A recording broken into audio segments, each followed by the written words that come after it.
শারদীয়া 2024 আর এই 2024 সালে দুর্গাপুজোর আজ তৃতীয়াতে বেরিয়ে পড়েছি ট্রাভেল ব্যাগ চ্যানেলকে নিয়ে একটা নতুন পুজো মণ্ডপ দেখার জন্য। প্রথমেই বলতে পারেন ট্রাভেল ব্যাগ চ্যানেলের এই বছরের দুর্গাপুজো দেখা। আর আমি রয়েছি সরজিৎ আপনাদের সঙ্গে। ট্রাভেল ব্যাগ চ্যানেলের এইবারে দুর্গাপুজোতে প্রথম দুর্গাপূজা দেখছি বেলেঘাটা 33 পল্লীবাসী বৃন্দের, বেলেঘাটা 33 পল্লীর দুর্গাপূজা 2024-এ। এইবারে এদের ভাবনা কোহিনুরের কিছু বিবরণ এরা তুলে ধরেছে কোহিনুরের ইতিহাস নিয়ে। কোহিনুরের ইতিহাস যদি বলি, সেইখানে দেখা যাচ্ছে এই কোহিনুরের নামকরণ করেছিল নাদির শাহ, একটি হীরা, যে হীরাকে নিয়ে এই কোহিনুরের সম্পূর্ণ বিবরণ। কিছু ইতিহাসের পাতায় আমরা দেখেছি কোহিনুরকে নামকরণ করার সঙ্গে সঙ্গে দিয়েছে কোহিনুর একটি অভিশপ্ত হীরা। কেন এই নামকরণ করা হলো? এই নামকরণের পিছনে রয়েছে বিভিন্ন ইতিহাসের পাতা ঘাটলে দেখা যায় একটি হীরা, যে হীরা বিভিন্ন সময়ে হাত বদল হয়েছে, পরিবর্তিত হয়েছে এর অধিকারী। দেখা গেছে ইতিহাসের পাতায় রয়েছে বিভিন্ন এই হীরাটা, একটি হীরার জন্য নানা রকমভাবে রক্তক্ষয়, বিভিন্ন জায়গায় হামলা, গুপ্তচরদের হামলা, সব কিছুই হয়েছে এই হীরার কারণে। একটি হীরা, যে হীরাকে বলা হয়েছে কাকাতিয়া সাম্রাজ্যের একটি হিন্দু মন্দিরের দেবীর তৃতীয় নয়ন থেকে সুলতান আলিউদ্দিন খিলজি তিনি চুরি করেছিলেন সেই হীরা, এবং সেই হীরা আলাউদ্দিন খিলজির হাত থেকে সেই হীরা চলে গেল মুঘল সম্রাটদের হাতে, মুঘল সম্রাট বাবরের হাতে। এবং বাবরের হাতে সেই হীরা যাওয়ার পর সেই হীরার নামকরণ করা হয়েছিল বাবরের হীরা।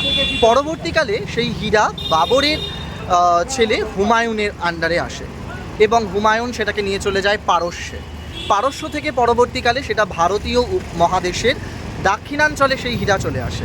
দাক্ষিণাঞ্চলে সেই হীরা আসার পর পরবর্তীকালে আরও অনেকবার হাত বদল হয়।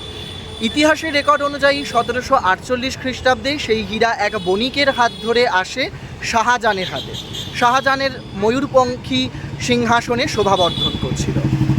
এরপরে সেটি চলে যায় নাদির শাহের কাছে। নাদির শাহ সেটাকে নিয়ে চলে যায় আবারও পারস্য থেকে সেই হীরা নামকরণ করেন নাদির শাহ কোহিনুর। এই কোহিনুরের বাংলা যদি আমরা করি তাহলে হয় আলোর পাহাড়।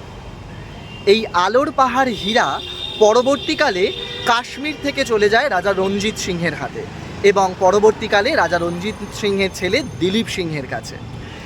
তৎকালীন সময়ের ব্রিটিশ গভর্নর রবার্ট ডালহৌসি সেই হীরা অত্যন্ত সুকৌশলে রাজা দিলীপ সিংহের কাছ থেকে নিয়ে সেটা পাড়ি দেন লন্ডনে।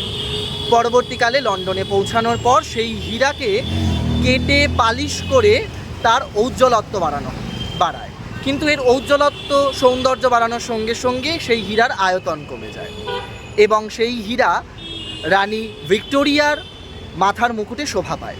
পরবর্তীকালে দ্বিতীয় এলিজাবেথ, এবং এখনও সেই হীরা রয়েছে লন্ডনের সেই রাজবাড়িতে, এবং সেই রাজবাড়ির সঙ্গে এখন বর্তমানে ভারত সরকার সরকারিভাবে সেই হীরাকে ফিরিয়ে আনার চেষ্টা করছে। এই যে ইতিহাস, কোহিনুরের ইতিহাস, সেটাই ফুটে উঠেছে শিল্পী সমীর ভট্টাচার্যের হাতে এবারে বেলেঘাটা 33 পল্লীবাসী বৃন্দের পুজো মণ্ডপে। বেলেঘাটা 33 পল্লীবাসী বৃন্দের পুজো মণ্ডপ এই বছর 24তম পুজো। তো আর বেশি বকর না করে এবারে দেখব কোহিনুর, সেই হীরার এবং কোহিনুরের অতীত ইতিহাস বেলেঘাটা 33 পল্লীর পুজো মণ্ডপে। দেখুন বেলেঘাটা 33 পল্লীর পুজো মণ্ডপ।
বেলেঘাটা 33 পল্লী থেকে আমরা বেরিয়ে গেছি। বেরিয়ে যাওয়ার পর এবারে আপনাদেরকে বলে রাখি কিছু ডিটেলস, কীরকমভাবে আপনারা আসবেন। বেলেঘাটা 33 পল্লী আসার কিছু পথ নির্দেশিকা, যেমন ধরুন যদি শিয়ালদা থেকে আসেন, শিয়ালদা থেকে আপনারা মেট্রো ধরে আসতে পারেন ফুলবাগান স্টেশন থেকে একটুখানি মেট্রো স্টেশন থেকে পায়ে হাঁটা পথে। আবার যদি কেউ বিধাননগর থেকে আসতে চান ডাইরেক্ট বাস পেয়ে যাবেন, অনেক বাস আছে বেলেঘাটাগামী আসার। এবং যদি শিয়ালদা বা হাওড়া থেকে যারা আসবেন তারাও ফুলবাগান বা বেলেঘাটা মোড়ে নেমে সেখান থেকে আপনারা আসতে পারেন। একদম